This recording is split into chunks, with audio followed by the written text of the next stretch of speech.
C'est un drôle d'équipage qui prend d'assaut ce jour-là cette forteresse vieille de plusieurs siècles. Voilà la fameuse citadelle de Shiraz. Jérôme et Laurent, deux Français, ont fait un pari un peu fou. Découvrir en roue libre l'un des pays les plus mystérieux et les plus fermés de la planète, l'Iran. Alors moi, tu vois, Jérôme, ce que j'adore, c'est l'odeur. L'odeur de la cannelle, la cardamome, du cumin. Avec leur étrange attirail, Jérôme et Laurent ne passent pas inaperçus. Salam, partout où je peux passer, je passe, sauf que là, ça va être chaud. Au bazar de Shiraz, ce qui les frappe en premier, c'est l'hospitalité des Iraniens.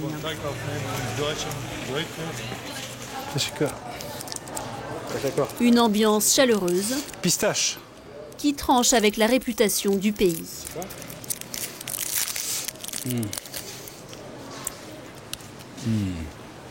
Le vrai luxe du voyage, je pense, c'est de prendre le temps. Prendre le temps de rencontrer les gens, de discuter avec. Quitte à voir moins, mais voir mieux.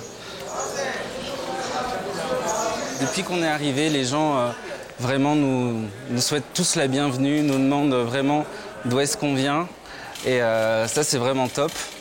Voilà, ils sont juste curieux, en fait, et très ouverts, surtout. Bonjour. Hello. Oui, bonjour. Bienvenue. Vous êtes Thank d'où? you. I'm from, Merci, je viens de France. Yeah, De Paris. Yeah. Ah, la France. Thank you. Zizou. Zizou, yeah, France, football. Oui, oui, c'est ça. Zizou. Et Benzema. Yeah, Benzema. Et Benzema aussi. Pendant près d'un mois, ils vont emprunter des chemins de traverse pour découvrir ce pays si secret. L'Iran, une terre qui avait totalement disparu des circuits touristiques. Un pays aux mains des ayatollahs depuis 35 ans, où les habitants et les visiteurs sont constamment sous surveillance. Nous, on va être traqués jusqu'à la fin du voyage. Hein. Il me filme là? Un pays sous embargo, où l'approvisionnement se fait bien souvent par le marché noir et la contrebande. À Oman, j'achète des vêtements.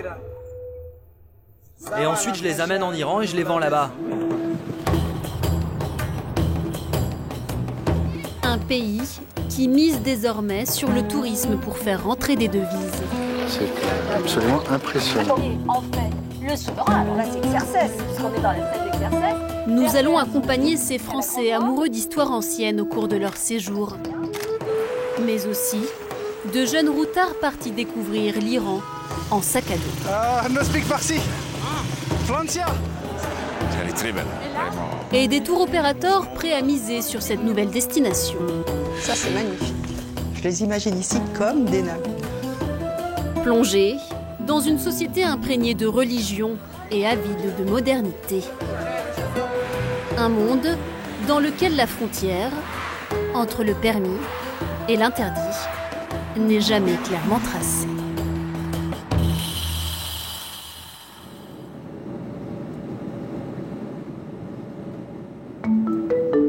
Ils ont sillonné la planète, découvert des pays lointains et des civilisations oubliées. Pourtant, ce jour-là, pour ces grands voyageurs, le départ a un goût de fruits défendu. Est-ce qu'il y a des personnes dans mon groupe là? On peut récupérer vos passeports? En voilà un, en voilà deux. Il y en a par là-bas aussi? Ils sont avocats, médecins ou professeurs, et dans quelques heures, ils fouleront le sol iranien pour la première fois. Les autorités françaises déconseillent la destination, et elles ne sont pas les seules. Ma fille est terrorisée, elle nous l'a interdit. On lui a caché pendant quelques mois, en lui disant non, finalement, on va pas y aller, quelques semaines. Et puis, au dernier moment, il dit, c'est chérie, on va quand même en Iran. Donc, on dirait. C'est un peu farfelu. Mais enfin, il faut croire qu'on n'est pas tellement farfelu, puisque l'avion est plein de touristes. Donc, c'est plein de farfelus. Passionnés d'histoire ancienne, ces touristes ont hâte de découvrir les mystères de l'Empire perse. Mais à 10 000 mètres d'altitude, ce sont bien les règles de la République islamique d'Iran qui s'appliquent.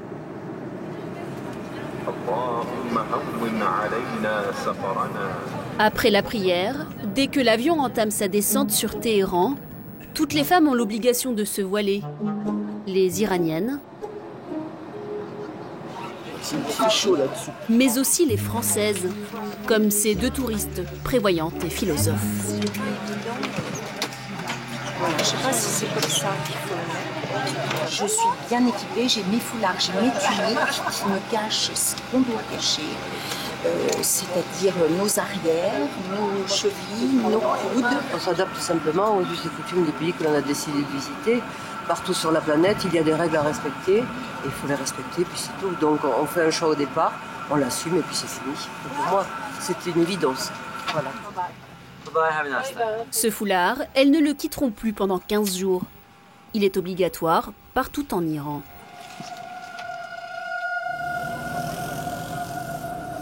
Les touristes qui visitent l'Iran l'ignorent souvent, mais ils sont surveillés en permanence.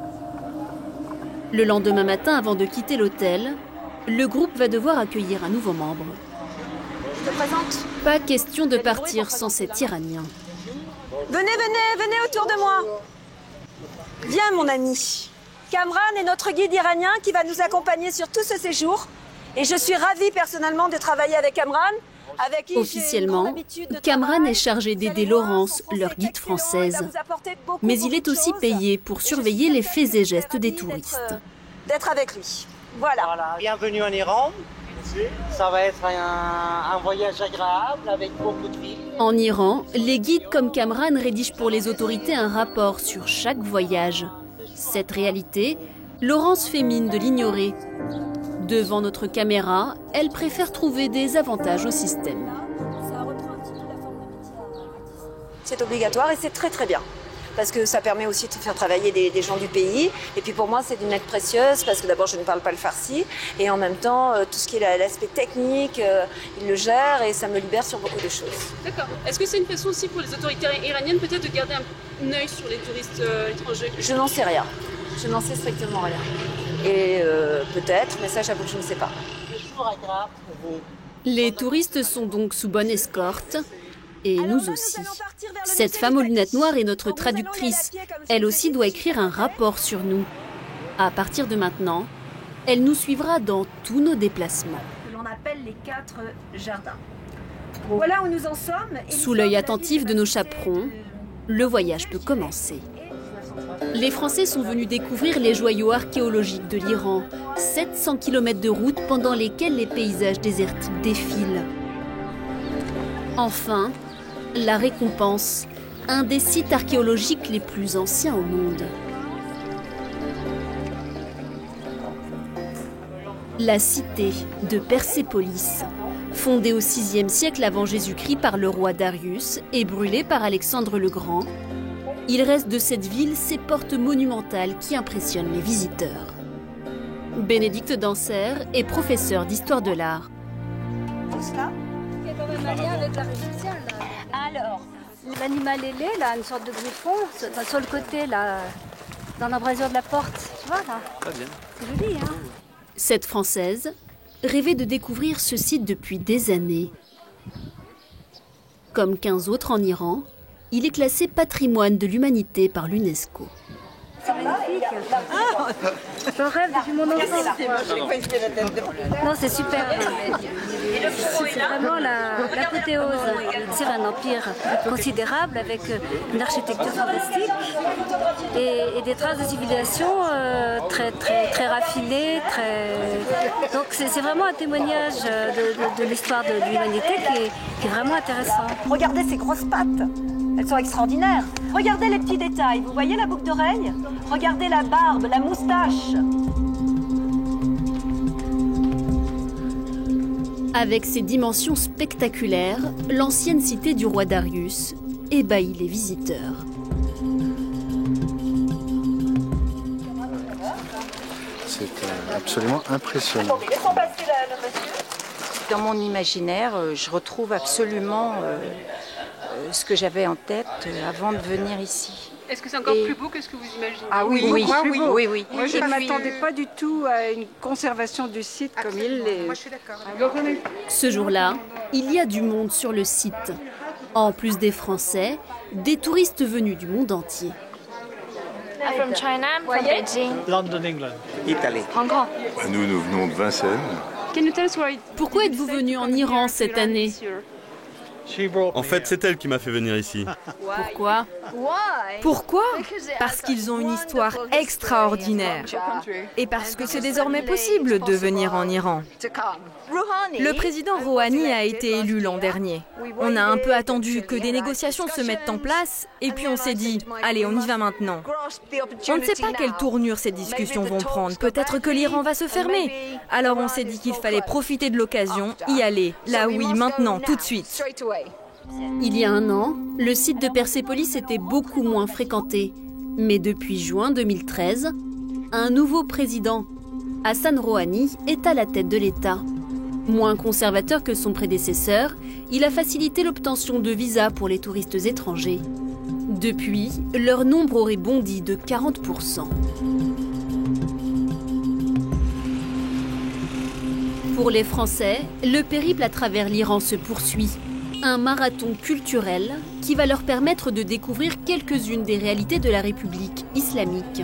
Les voici maintenant au musée archéologique de Téhéran.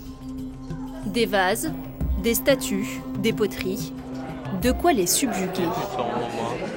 Qui a la plus belle photo alors? Eh bien, on est en train de discuter. Eh bien, je crois que c'est moi.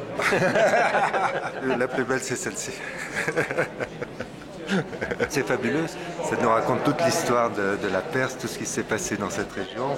Et c'est l'intérêt d'être venu là. C'est parce que c'est une région tellement riche du point de vue histoire. C'est fabuleux. Médecin de profession, Maurice Boutran trouve ici, devant ses vitrines, le moyen d'assouvir sa passion pour l'Antiquité perse. Il l'assume. Pour lui, la découverte de l'Iran moderne n'est pas la priorité. Fouilleurs clandestins, on découvre le site de Giroft. Je ne suis pas venu découvrir le monde politique actuel et puis le mode de gouvernance actuel en Iran. Moi, je suis venu surtout pour les origines de la Perse. Vous avez des tentatives. Pourtant, tout au long de son séjour, l'Iran moderne va fréquemment faire irruption dans son quotidien. Ce jour-là, au musée, ce gardien vient se plaindre auprès de notre guide. Il affirme avoir vu une touriste sans son voile. Quand on va dans un pays, on respecte sa culture. Il me filme là? En Iran, les autorités continuent de surveiller la tenue des femmes. Le nouveau président a pourtant demandé plus d'indulgence sur la question. La religion, omniprésente dans le pays. L'Iran est une théocratie où l'essentiel du pouvoir est détenu par les religieux. Allez, allez! Partout, le groupe de Français se déplace sous le regard de ces deux hommes, l'ancien et l'actuel guide suprême de l'Iran. Il y a Khomeini et Khomeini à gauche, non? Ah non, il n'est pas Khomeini à droite. Khomeini à droite. Khomeini à droite et Khamenei à gauche. C'est un peu pesant ça, non? Pourquoi? C'est un héros. Hein? C'est le héros. Ça dépend pour qui. Oui. Là, je trouve que c'est omniprésent, on le voit sans arrêt, sans arrêt. Alors, je sais bien que ce sont les garants de la Constitution, mais de là à toujours les placarder sur tous les monuments, ça me paraît un peu excessif, quoi, voilà. Mais les rues iraniennes frappent aussi les Français par leur contraste. Voilà, regardez les tissus colorés, regardez les foulards. Avouez que sous les vêtements noirs, vous ne pensez pas qu'il y avait des choses pareilles. Hein? Au bazar de Shiraz, Françoise Depré est impressionnée par la qualité des tissus. Pour Bertille, pour Bertille. Elle est également intriguée par l'allure des femmes, moins stricte qu'elle l'imaginait. Cette vendeuse, par exemple, découvre la majeure partie de ses cheveux. Ici, peu de tchador. Certaines passantes affichent même une coquetterie assumée. Je les trouve belles. Je les trouve belles. Je trouve que les jeunes filles sont ravissantes. Et elles ont l'art de s'habiller d'une manière extrêmement sexy. Contrairement à l'image qu'on s'en fait, puisqu'elles ont un voile qui leur, pour les citadines, qui leur dévoile leurs cheveux. Et surtout, elles ont un petit manteau qui les bride à la taille. Quelques impressions glanées entre deux visites de musée. De cet Iran d'aujourd'hui, ces touristes ne verront pas beaucoup plus. Pour le découvrir, il faut entreprendre un tout autre voyage et accepter aussi de sacrifier un peu de temps et de confort. No speak farsi. Francia. À pleine vitesse dans les faubourgs de Shiraz, la 3e ville du pays, nous retrouvons Jérôme et Laurent sur leur drôle d'engin. Ils ont mis leur carrière de journaliste et d'ingénieur entre parenthèses pour accomplir un tour du monde en sac à dos. Ici, les deux Français font partie des rares touristes à s'aventurer en dehors des circuits balisés. Partout, ils s'attirent la curiosité bienveillante des Iraniens, quitte parfois à inquiéter les autorités. Je suis parti de France, et puis après je suis allé en Italie, en Grèce, en Turquie. Maintenant je suis en Iran ici, et après je vais aller au Turkménistan et en Chine. Ce jour-là, fait exceptionnel, un policier tient même à s'exprimer devant notre caméra pour marquer l'événement. Bon, normalement je n'ai pas le droit de m'exprimer publiquement, mais je vais le faire quand même. Je trouve ça vraiment bien ce qu'ils font. L'Iran est mal vu à l'étranger. Eux, en rentrant chez eux, ils vont pouvoir raconter à leurs proches ce qu'ils ont vu et comment on est vraiment. C'est bien. Une prise de parole qui n'est pas du goût de ses supérieurs. Ils mettent fin à l'interview et dispersent l'attroupement. Quant à nous, et à nos deux routards, nous avons désormais le droit à une escorte. Nous, on va être traqués jusqu'à la fin du voyage. Ce jour-là, deux policiers vont garder un œil sur notre tournage. Les Iraniens sont constamment sous surveillance, dans la rue, au téléphone et même sur Internet. Pourtant, c'est sur la toile que Jérôme s'est noué d'amitié avec Mohamed. Après un an de relations virtuelles, il le rencontre en chair et en os pour la première fois. Je suis content de te voir. Moi aussi. Thank you so much. Merci beaucoup.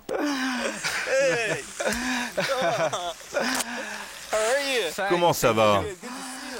On s'est connus sur Internet, mais il y a un lien très fort entre nous. Oui, c'est comme une amitié, sauf qu'on s'est connus sur Internet. Mohamed est heureux de pouvoir enfin accueillir ses visiteurs européens, car il souffre de la mauvaise image de son pays et voudrait contribuer à la changer. À chaque fois qu'on dit Iran, les gens nous parlent du programme nucléaire. C'est très énervant, vraiment. À ces personnes-là, j'ai envie de dire, allez, arrêtez, renseignez-vous, venez en Iran. Comment on dit santé en iranien? Salam. Salam. Ok, salam. To travel. Le goût des voyages, c'est le point commun de Mohamed et de ses nouveaux amis français. Ensemble, ils ont décidé de partager cette passion avec d'autres Iraniens. Pour l'occasion, Jérôme a préparé un petit exposé sur son île natale, La Réunion. Mohamed a réservé une salle à l'Office du tourisme et convié ses amis et connaissances. En tout, une 60aine d'Iraniens, avides d'évasion, ont répondu à l'appel. C'est assez surprenant, je ne m'attendais pas à avoir une petite salle comme ça, remplie de gens qui sont intéressés par La Réunion. Donc c'est vraiment encore une fois de plus l'ouverture des Iraniens, leur curiosité. Des Iraniens qui ont fait des études supérieures pour la plupart. Curieux, ouverts sur le monde, il leur est pourtant difficile de voyager. Les visas pour les pays occidentaux sont chers et difficilement accessibles. Cette soirée, une fenêtre sur l'extérieur dont ils ne ratent rien. Je suis né à La Réunion. C'est une île française. C'est un département français d'outre-mer. Sur ma petite île, plusieurs cultures coexistent. On vit tous ensemble sur cette toute petite île. Là, comme vous voyez, une cérémonie indienne, une musulmane, une église ou un culte chinois. Des anecdotes, des photos, des vidéos et même un peu de musique. La présentation a l'air de les captiver.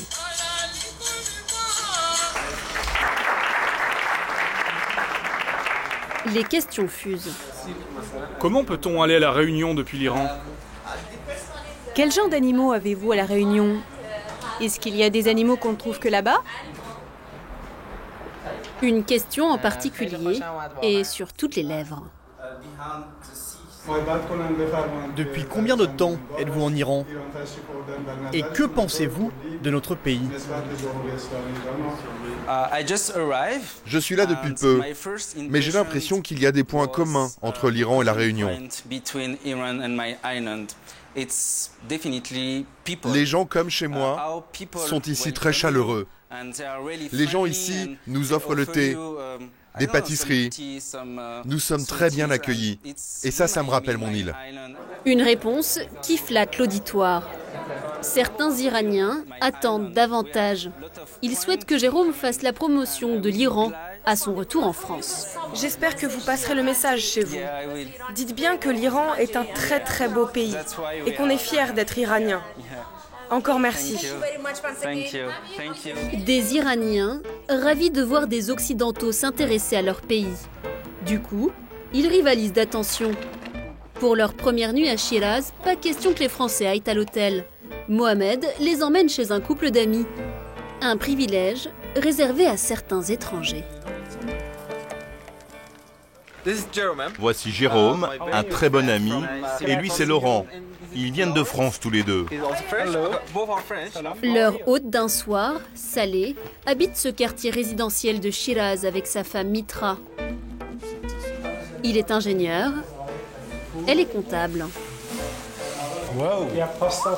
Et pour ce couple de la classe moyenne, accueillir des voyageurs semble aller de soi.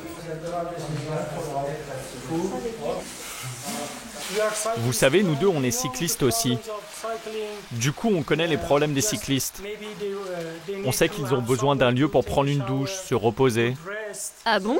Vous faites du vélo avec votre femme? Oui, bien sûr. Donc on peut être cycliste quand on est une femme en Iran? Oui, pourquoi pas? Ce n'est pas interdit? Non, ce n'est pas interdit. En fait, c'est une question de culture, je pense. Si vous voyez peu de femmes faire du vélo ici en Iran, c'est parce que culturellement on n'a pas l'habitude. Ce n'est pas une question de législation. En plus du vélo, le couple partage les tâches domestiques. Et c'est commun comme ça de voir un mari participer aux tâches ménagères? Vous savez, mon mari est aussi mon ami. Il m'aide souvent, il m'aide beaucoup. Oui, c'est commun chez nous. Mon père aussi est comme ça. Il aide ma mère, il travaille à l'extérieur, et à la maison, il donne un coup de main.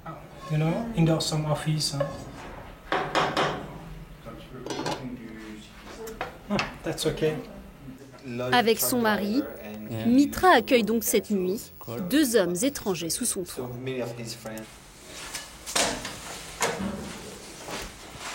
Wow. Oh, c'est assez grand. C'est chouette ici. Merci. Désolé, on n'a pas assez de lits. On n'en a que 3. Oh, vous inquiétez pas, j'ai mon sac de couchage.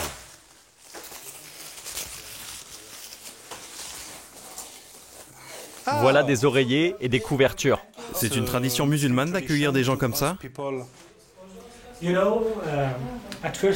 En fait, c'est une coutume iranienne, pas seulement religieuse. Tous les Iraniens sont accueillants, qu'ils soient musulmans ou pas. Dormir chez l'habitant, une expérience qui n'est pas donnée à tous les étrangers. En froid avec certains pays, l'Iran interdit la pratique à certaines nationalités. Anglais, Américains ou encore Canadiens en sont privés. Pour les Français, en revanche, c'est possible, mais à certaines conditions.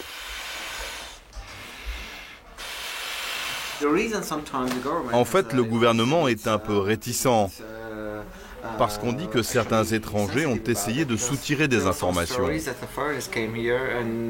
Du coup, on ne nous empêche pas d'accueillir des étrangers chez nous, mais on nous demande juste de prévenir et de dire qui on accueille. Mais c'est légal d'accueillir des étrangers. Des routards libres de leurs mouvements, en théorie. À plusieurs reprises, les Français se sont sentis surveillés. Un sentiment diffus, disent-ils, difficile à expliquer. Pour l'heure, Jérôme s'apprête à prendre la route avec son ami Mohamed. Pendant une dizaine de jours, ils vont sillonner l'Iran à 2 roues. Des centaines de kilomètres les attendent. Avant de partir, Mohamed tient à inspecter le vélo du Français. Et visiblement, il ne fait pas l'affaire. This is my bike. Mais comment tu peux rouler avec un truc pareil? Ce frein est cassé, mais celui-ci fonctionne. Non, ça ne va pas ça. Hein. Ce vélo ne va pas tenir le coup, j'en suis sûr. Il faut que tu en trouves un autre. Mohamed a prévu d'emmener Jérôme dans les coins les plus reculés du pays, sur des chemins parfois difficiles d'accès. Jérôme a besoin d'un vélo plus résistant. Mohamed l'emmène chez un ami qui vend le sien.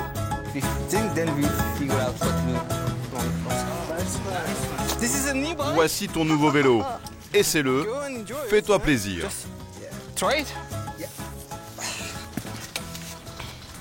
Adieu la bicyclette. Ce VTT semble plaire à Jérôme. Alors ça va? Ça va très bien, parfait. Ok, achète-le. Ce simple achat de vélo va permettre à Jérôme d'entrevoir une autre réalité du pays. Économique celle-ci. Ce VTT d'occasion, il va l'acheter 300 €, l'équivalent du salaire mensuel moyen en Iran. Mais comme la monnaie locale ne vaut plus grand-chose, il va devoir débourser 11 250 000 rials. Un peu perdu dans tous ces zéros, Jérôme laisse les Iraniens faire les conversions. On a beaucoup de zéros en trop ici. C'est à cause des sanctions. Depuis l'embargo, la monnaie a beaucoup chuté et du coup, on a plein de zéros en trop. Pour éviter de se retrouver avec un grand nombre de billets, la transaction se fait dans un mélange de rials, de dollars et d'euros. Ok, thank you so much. Thank you. Bye bye. Au cours de leur périple, Mohamed va non seulement jouer le guide, mais aussi l'ambassadeur de l'Iran. De son pays, il ne montrera à Jérôme que les facettes les plus positives.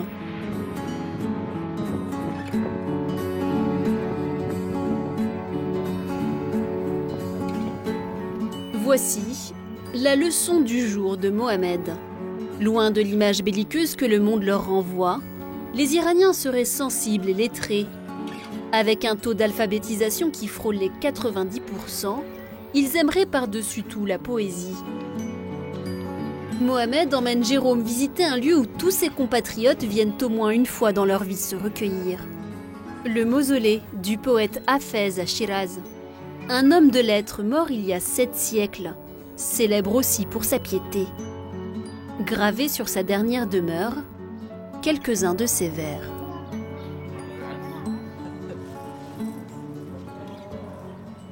مژده وصل تو کو که سر جان برخیزم تعبیر قدوسم از دام جهان برخیزم.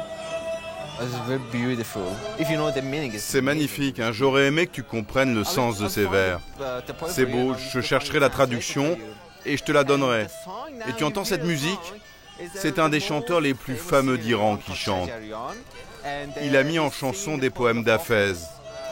Tout ça crée une ambiance particulière.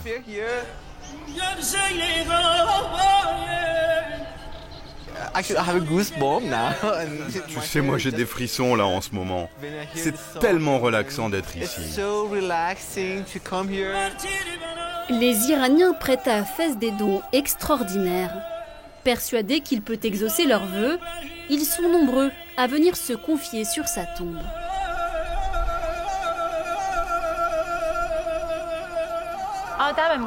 C'est quelqu'un qui compte beaucoup pour nous. Nous l'aimons et nous croyons qu'il connaît l'amour que nous lui portons. Il écoute nos paroles depuis son tombeau. Nous lui demandons de l'aide. C'est notre intermédiaire auprès de Dieu. Une ferveur qui ne laisse pas Jérôme indifférent. C'est quand même impressionnant de voir comme ça des gens venir sur un tombeau d'un poète, comme si c'était vraiment pratiquement un dieu vivant. Hein. Enfin, Donc voilà, c'est assez touchant.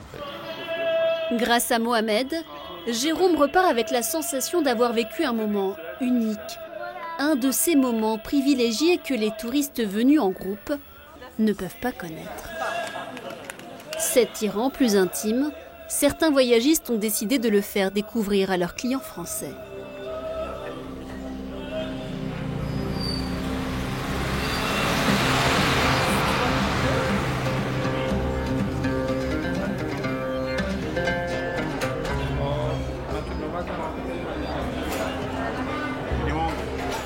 Pas évident au premier coup d'œil, mais dans ce restaurant très couru d'Ispahan, Marie-Pierre et Mohamed sont en plein travail.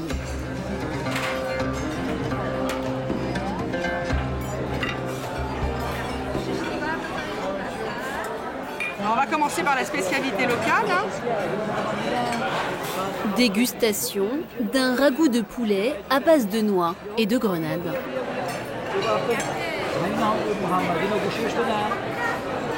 C'est très bon. C'est vraiment très bon.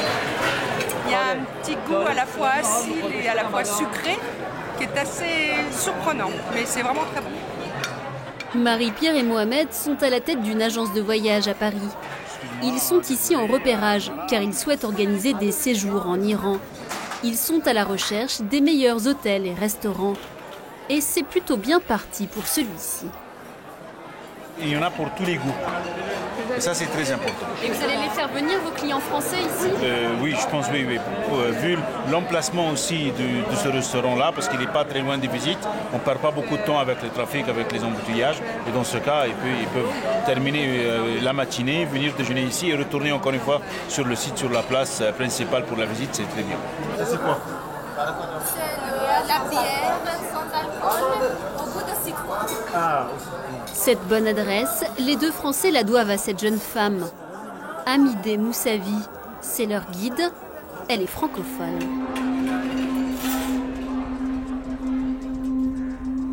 Cet après-midi, elle les emmène visiter un des joyaux d'Ispahan. Le palais, aux 40 colonnes vieux de 5 siècles.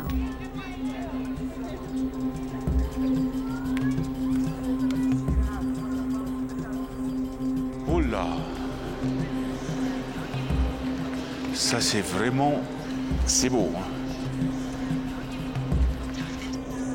Sur les murs, des fresques monumentales racontent l'histoire du pays et témoignent d'un âge d'or de la peinture iranienne. Avec les détails qu'il y a, avec toutes ces couleurs-là, on dirait que la guerre elle-même, que ça bouge là. Les chevaux, regarde les mouvements des chevaux. En fait, on est dans la salle de réception, là où le roi recevait ses invités, surtout les ambassadeurs étrangers. Donc, il y a beaucoup d'ambassadeurs de l'Italie, de la France, de l'Espagne qui viennent ici. Et là... Conquis par les lieux, Mohamed l'est aussi par Amidé et par sa maîtrise du français. Elle l'a appris à l'université sans jamais mettre les pieds hors d'Iran. Il a prévu de l'employer. Elle servira de guide à ses futurs clients français si elle accepte ses conditions. Je pense qu'elle fera partie, même une pièce maîtresse de notre équipe ici à Isfahan. Mais il va falloir qu'elle laisse son fils et son mari pour s'absenter 15 jours. Je suis prête à partir pour même 20 jours, un mois. Je n'ai pas de problème pour travailler. Je peux le faire, bien sûr, parce que ma belle-mère m'aide, bien sûr. Elle s'occupe de mon enfant. Et mon mari aussi, il est d'accord pour mon travail. Il est guide aussi. Il est assez ouvert. Oui, il a une mentalité très ouverte. On raconte quand même le roi payait... Amidé fait partie d'une minorité. En Iran, seuls 12% des femmes travaillent. Après avoir mis la main sur la perle rare, Mohamed et Marie-Pierre continuent leur périple. Pendant 3 semaines, ils vont parcourir le pays à la recherche des plus beaux sites. Et après quelques jours sur place seulement, les deux Français sont conquis.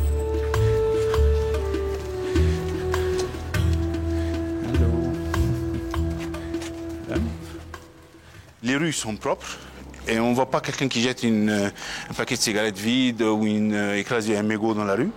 Et aussi quelque chose qui peut vous paraître très anodin, mais qui on a vraiment attiré l'attention, on ne voit pas de femmes avec le burqa. La voile, comme vous avez là avec nos guides, nos accompagnateurs, mais jamais, on n'a pas vu une femme avec le djihad, ou à l'inverse de l'idée, ce qu'on peut penser en France.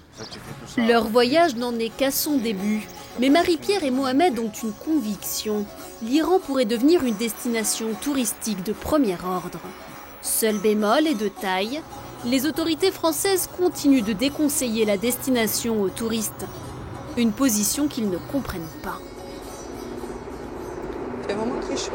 Sur les recommandations du Quai d'Orsay, on vous dit de ne vous rendre en Iran que si c'est impératif. Extrême. Or, quand vous lisez ça, vous avez l'impression que vous allez partir, vous n'allez jamais revenir. Or, c'est pas du tout ça, comme vous avez vu. C'est relativement zen comme pays. C'est des prévisions alarmistes. Quand vous lisez une recommandation comme ça, vous n'avez pas envie d'y aller. Pourquoi le Quai d'Orsay déconseille-t-il aux Français de se rendre en Iran? Nous avons contacté le ministère des Affaires étrangères qui n'a pas donné suite à nos demandes d'interview. Mohamed et Marie-Pierre espèrent que la position française s'assouplira. Cette année déjà, ils ont emmené 5 fois plus de clients en Iran. Ils pensent que la tendance se confirmera l'an prochain. Aujourd'hui, ils ont prévu de visiter des hôtels. Et là encore, apparemment ça donne vers l'intérieur, donc joli jardin. Ils vont avoir une bonne surprise. Les équipements semblent modernes, bien entretenus. La chambre elle est grande, vaste, les couleurs claires surtout, donc je suis agréablement surpris. C'est un bon hôtel. On peut le faire inclure déjà dans notre liste, c'est bon. Un minibar iranien. Mais certains détails, comme le minibar, rappellent que pour séjourner ici, les touristes devront tout de même se plier aux règles de la République islamique. Vous avez du Pepsi, du Coca-Cola, pour ceux qui préfèrent, de l'eau minérale, des jus d'orange. Pas d'alcool, Jamais d'alcool. Ça, c'est interdit. On le signale plusieurs fois, on le explique très bien aux voyageurs. Ils vont le mettre même dans les conseils pratiques. Il ne faut même pas essayer de prendre un petit flacon avec quelque chose. Ils passent tout ça au rayon, allant à l'aéroport. Et quand on le trouve parfois, même il y a eu des refus d'entrée des clients à l'aéroport. Et ce n'est pas tout. Dans cet hôtel, par exemple, Mohamed ne pourra pas voir la piscine. Lorsqu'il demande à la visiter, l'employé téléphone immédiatement à son supérieur.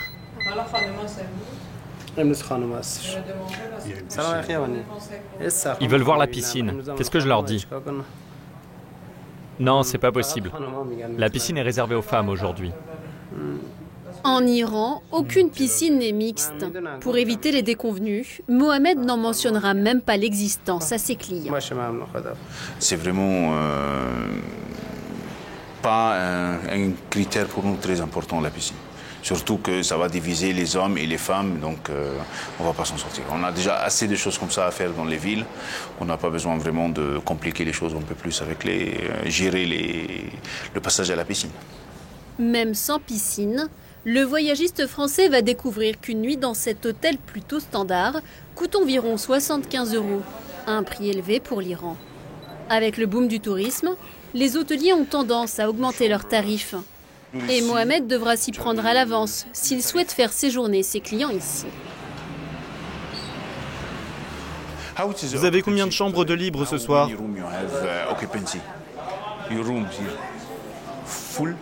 On est complet aujourd'hui. Les 61 chambres sont occupées? Oui, complet. Mais si Mohamed est venu jusqu'en Iran, c'est surtout pour dénicher des lieux d'exception. Au cours de son voyage, il va faire une étonnante découverte.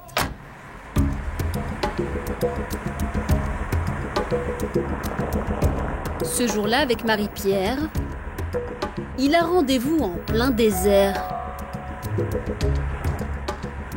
À 60 km de toute habitation.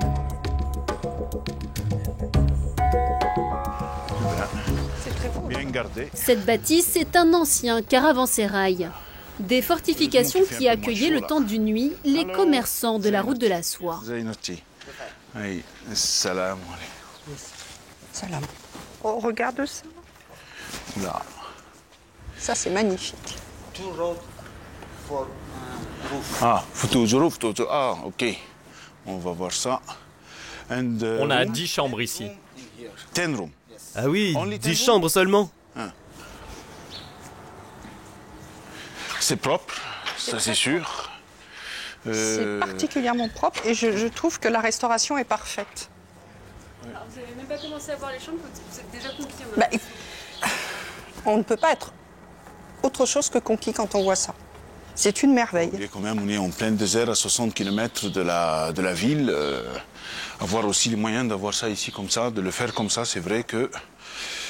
Alors, on va voir. Les chambres aussi vont faire leur petit effet. Simple, mais de bon goût. C'est propre. Matelas dur. Matelas dur. Vous validez ? Je valide celui-là. Pour nous, c'est le plus important, c'est d'essayer de... Oui. Ça sent bon. Douche woman and Seul men. petit défaut, la salle de bain est collective. Mais une fois sur place, les lieux s'avèrent spectaculaires. Ah, t'as vu la voûte? T'as vu la voûte, Marie-Pierre? Oui, j'ai fait la voûte, c'est ce que j'ai regardé en premier. C'est bien restauré aussi. Après des jours de visite, c'est leur premier coup de cœur. Pas de doute, ils feront venir leurs clients français dans cet hôtel de charme. Je ne suis pas pour les buildings à 300, 400, 500 chambres qui sont complètement impersonnels. Vous êtes un anonyme. Dans des établissements comme ceux-là, vous n'êtes plus du tout anonyme. Vous êtes quelqu'un d'important, vous êtes allé vers eux, jusqu'à eux. Et pour eux, c'est très important. Et l'hospitalité iranienne va vous le rendre. Ce caravansérail a été rénové, en partie par l'État. Mais c'est vrai. Magnifique. Ah, c'est superbe, regarde. Oh. Alors là... Les autorités iraniennes ont compris que les Occidentaux préféraient ce type d'hébergement. Pour attirer les étrangers, elles commencent à investir dans un tourisme plus authentique.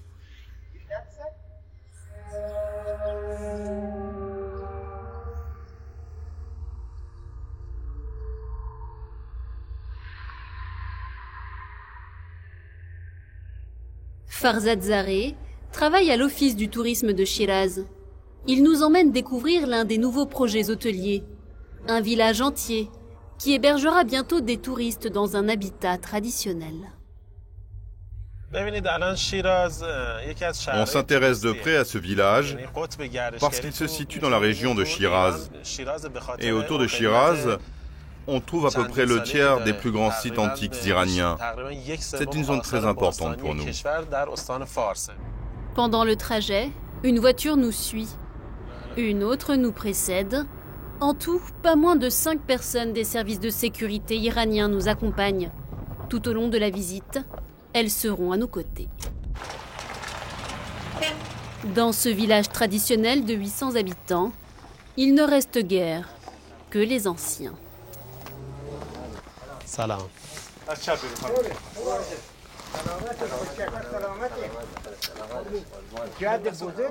Farzad Zareh voit les choses en grand. D'ici quelques mois, il compte y accueillir une centaine de touristes. Nous allons refaire la rue. Nous allons mettre des pavés qui rappellent les pierres avec lesquelles sont construites les maisons. On va privilégier un style traditionnel, pas moderne. Les voyageurs logeront chez l'habitant, dans ces maisons traditionnelles qu'il est en train de réhabiliter, des sortes de chambres d'hôtes. Voilà, ça c'est le genre de chambre dans lequel les touristes pourront séjourner. Il y a un tapis traditionnel fait main. Pour se chauffer l'hiver, on fait brûler du bois dans la cheminée. Tout sera prêt pour que les touristes se sentent bien. Le discours officiel est optimiste, mais quand on demande au propriétaire des lieux son avis, Pourquoi souhaitez-vous accueillir des touristes chez vous? Il a l'air un peu embarrassé. Parce que c'est bien. Un de nos accompagnateurs prend alors la parole. Dis-leur que tu es content. Oui, on est content, oui. Plus les touristes seront nombreux, plus on sera content. On va apprendre à se connaître, même si on ne comprend pas leur langue. Des habitants à l'enthousiasme un peu forcé. Dans un pays où le taux de chômage atteindrait 30%, pas question de critiquer le projet. Surtout que les autorités promettent 400 emplois dans la région. Le tourisme pourra-t-il redresser l'économie d'un pays asphyxié par un embargo imposé par l'Occident? Accusé de développer un programme nucléaire militaire, l'Iran fait l'objet de sanctions de la part des Nations Unies depuis 8 ans. Elle prive la population de nombreux biens de consommation et de certains médicaments. Au Grand Bazar de Téhéran, les effets de l'embargo ne sont pourtant pas visibles au premier coup d'œil. Cafetières, mixeurs, robots ménagers, les étals sont bien fournis. De quoi étonner le groupe de voyageurs français. Ça ressemble à Istanbul, au Caire. Je trouve que c'est à peu près les mêmes marchés qu'on voit dans ce type de pays. Et on n'a pas l'impression qu'il y ait une misère plus importante qu'en Turquie ou qu'en Égypte. Enfin. On a l'impression que les gens regorgent de marchandises, quelles qu'elles soient, et qui ne souffrent absolument pas de l'embargo. C'est une réalité. Comment font les Iraniens pour se procurer tous ces produits? Rapidement dans le bazar, nous comprenons que la réponse tient en une phrase. Made in China, des produits de marque chinoise qui inondent les marchés iraniens. Ici, 90% des produits qu'on reçoit viennent de Chine. Pour contrer l'embargo occidental, l'Iran s'est tourné vers de nouveaux partenaires commerciaux qui ne s'embarrassent pas du respect des sanctions. Mais dans le bazar, toutes les grandes marques occidentales sont là également. Certaines proviennent, dit-on, du marché noir. Un sujet sur lequel les commerçants préfèrent ne pas s'étendre. Les produits de contrebande, oui, j'en ai entendu parler. Mais moi, je n'en ai jamais vu. Même si j'en avais, je ne vous le dirai pas. Je vais avoir des problèmes, moi, avec vos questions. Pendant le tournage, nous sommes interrompus par cet homme. Je suis le directeur de la sécurité du bazar. Il demande à voir nos papiers. Pour en savoir plus sur ce marché noir, il faut quitter l'Iran. Direction un pays voisin, le sultanat d'Oman, de l'autre côté du golfe Persique. Ici, sous les yeux des rares touristes, un étrange ballet de vedettes et de cargos, le centre névralgique de la contrebande iranienne. Pour comprendre comment elle fonctionne, il faut se lever tôt. Il est 5 heures du matin. Malgré un dispositif de sécurité important dans cette zone sensible, les contrebandiers ne sont pas inquiétés. Les autorités omanaises tolèrent leur présence.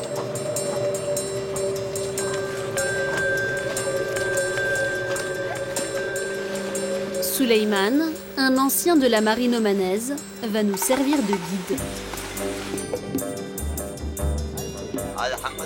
Regardez là-bas, c'est un contrebandier iranien.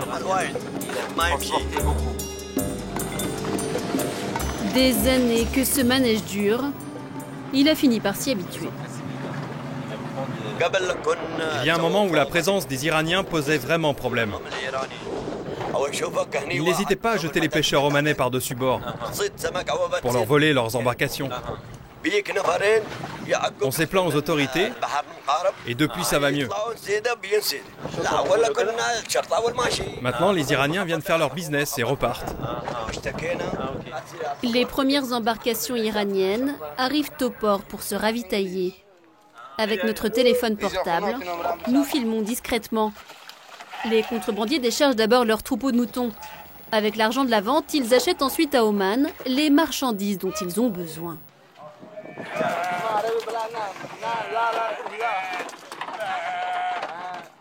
À Oman, j'achète des vêtements. Et ensuite, je les amène en Iran et je les vends là-bas. Vêtements, cigarettes, électroménager, parfois même alcool. Alors que nous interviewons un contrebandier, un officier omanais met fin à notre tournage.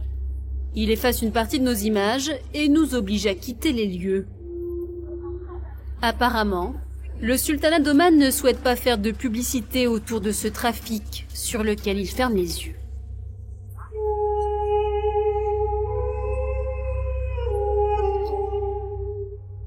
En pleine mer, une voiture attend de traverser le détroit d'Ormuz. Lorsqu'elle touchera les côtes iraniennes, son prix aura quasiment doublé. De cet Iran qui se débat avec les problèmes du quotidien, les touristes français, eux, n'auront rien vu. L'opération séduction des autorités aurait-elle fonctionné? Il semblerait que oui. Ravis de leur séjour, certains avouent même avoir changé de point de vue sur la question du nucléaire iranien.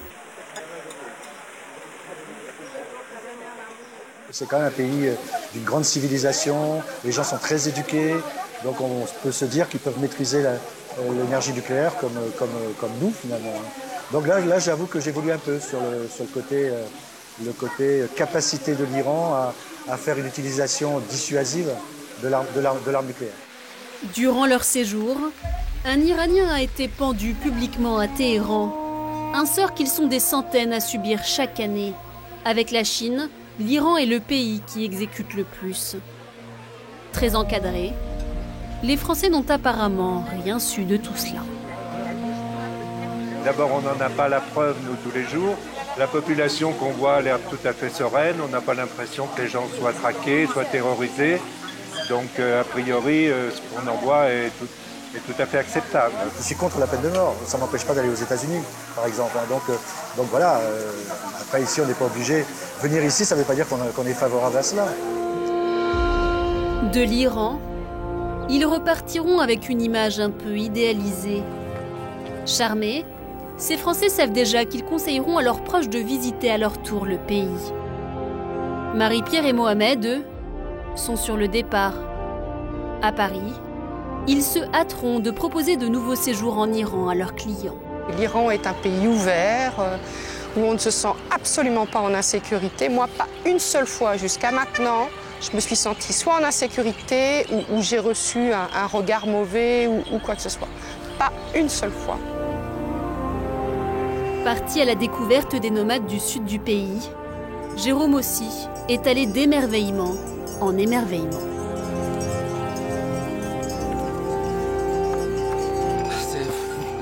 J'ai l'impression d'être vraiment dans une autre planète, quoi. Enfin, se faire accueillir comme ça. L'odeur, les sons qu'on entend, c'est juste incroyable. Tous ont l'impression d'avoir goûté à la saveur unique d'une destination confidentielle. C'est peut-être pas sympa de nous faire monter là-haut. Confidentielle peut-être plus pour très longtemps, car le régime iranien compte bien sur le tourisme pour faire rentrer des devises et redorer l'image du pays.